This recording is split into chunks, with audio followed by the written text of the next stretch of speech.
In Northern California, a car crashes down an embankment in the dead of night. Rescue workers scramble to save a couple trapped inside. But the routine investigation takes an unexpected twist when details about the victims are revealed. Not far away, in Palo Alto, a woman is found dead at the bottom of the basement stairs. As detectives look into the accident, they begin to question the sequence of events. Sometimes, first impressions mask the truth. A tragic accident, a happy marriage, a solid alibi. In the face of murder, all these come under scrutiny.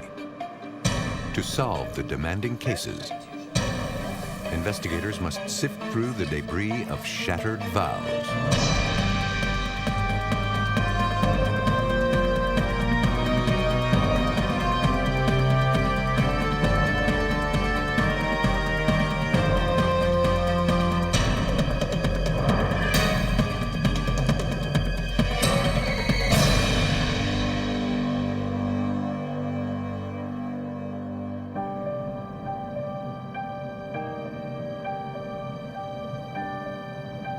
In this episode, some of the names have been changed. El Dorado County, California, the Golden Country, where traffic is light and barely lit roads are the norm. On October 27, 1992, one of those roads offered up a deadly turn.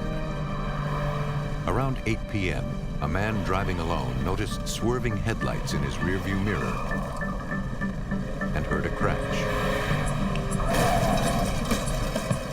When he looked back, the car was gone. Fearing that someone was seriously injured, he turned around and pulled off to the side of the road.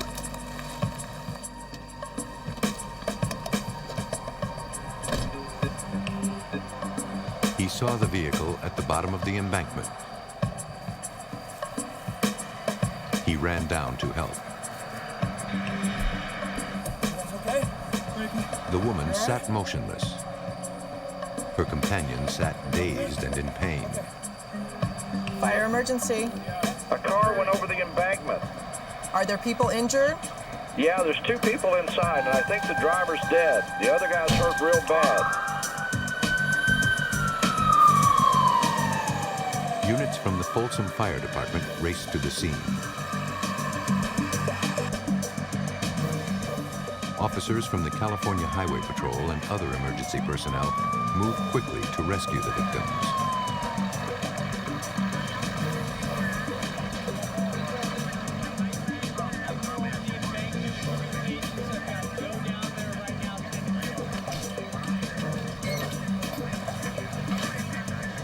Rescue workers carrying equipment helped each other down the steep embankment.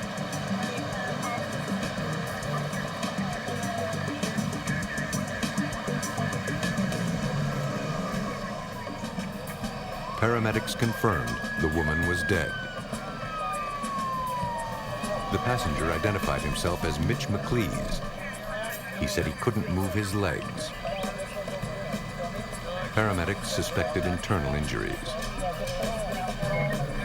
When asked about the accident, he said he couldn't remember much. He told them he was a friend of the woman who was driving.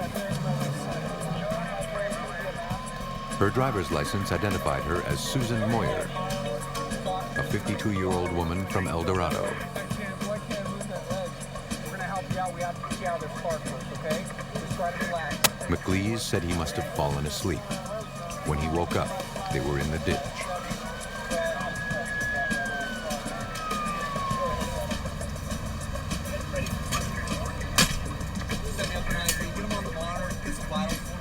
Paramedics rushed the passenger to Sacramento Medical Center for treatment.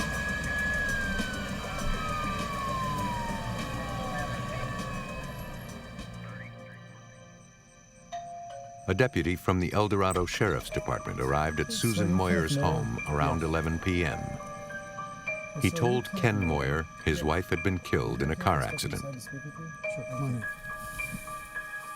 The officer asked questions, gathering information about Ken's wife, Susan, and her passenger, Mitch McLeese. Moyer said McLeese was one of his employees. He also told him that McLeese helped them move to California from Sarasota, Florida. Today, so I can just start in the kitchen tomorrow? Ken and Susan were newlyweds, and McLeese stayed on to do some work in their new home. That evening, Moyer had to leave for an appointment around 7:15 and couldn't take McLeese back to his hotel. Okay, all right. Thank you. Bye-bye. Susan offered to drive him when he was done. Hey, Mitch. Gentleman that was with Moyer you said when he Mitch, returned home around he was 8:30, his Mitch. Susan still Mitch wasn't over- home, yes, Mitch over and he there. began to worry. Take Mitch back, He but drove around she searching said for that her. she'd take him because she dropped some cookies off. Moyer told the deputy he blamed himself for the accident. Couple dollars, and He said if looked he'd for taken her. McLeese home, Do you know what time Susan she would left? still be alive. No, I left. The next day, an autopsy was performed. X-rays revealed the victim's 4th and 5th cervical vertebrae had been fractured and dislocated. Susan Moyer had broken her neck. The victim's eyes were black and swollen, indicating Susan's head hit the steering wheel on impact. According to police reports, the car had rolled down the steep embankment. The coroner determined her injuries were consistent with the accounts.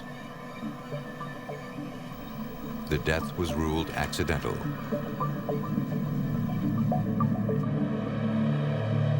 Susan's body was released to her husband.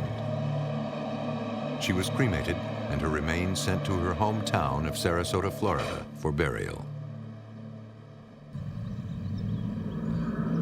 Police are required to investigate all traffic fatalities and went to the hospital to follow up on passenger Mitch McLeese. Do you mind if I actually take a look at that? But the nurse informed the officer that McLeese wouldn't let the doctors perform any tests and had checked himself out hours earlier, A few hours ago, he left a couple friends. against doctor's orders. Possibly. At the El Dorado Sheriff's Office, Lieutenant Jim Roloff had questions. The only witness to the accident had left town, and it seemed suspicious. Our seriously injured victim, who was supposedly in the hospital dying, has checked out and gone home to Washington, the state of Washington. So, at that point, things started not looking too good. Lieutenant Roloff reviewed the autopsy report for anything out of the ordinary. He found nothing. But all that was about to change. Lieutenant Roloff. Hi, this is Detective Beecham from the Sarasota. In Sarasota, Florida, a detective from the Special Investigations Unit relayed information to Lieutenant Roloff from Susan Moyer's family. She said they didn't believe her death was an accident. Florida investigators told Roloff they conducted a preliminary background check into the Moyers. Going to do a reconstruction on this. They discovered Susan was recently awarded a $3.7 million settlement when her first husband was killed in a small plane crash. According to family members, Ken Moyer came into her life shortly after she received the money. This information raised suspicions. Yeah. You think Roloff and his team decided to re-examine the accident. the first thing that had to be established is how did this woman die? And was it, in fact, as a result of injuries suffered in the accident, or was it from some other means?